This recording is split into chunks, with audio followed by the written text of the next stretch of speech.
So hello guys, welcome back to the new video of Tech Yorker. In this video, I will guide you with how you can enable or disable sensitive content on Instagram. So first of all, open the Instagram app on your phone. Now, tap on the profile icon on the bottom right corner. After this, tap on this menu icon. Now here scroll down until you reach the section which says what you see. Here tap on content preferences. Now here tap on sensitive content. Now here you will see these three options: less, standard and more. If you select less, then you will see less sensitive content. If you select more, then you will see more sensitive content.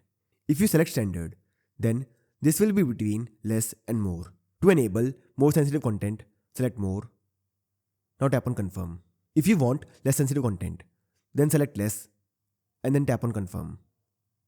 And that's it. So this way can enable or disable sensitive content on Instagram. So I hope you find this video useful. And if you do, then don't forget to like this video and subscribe our channel.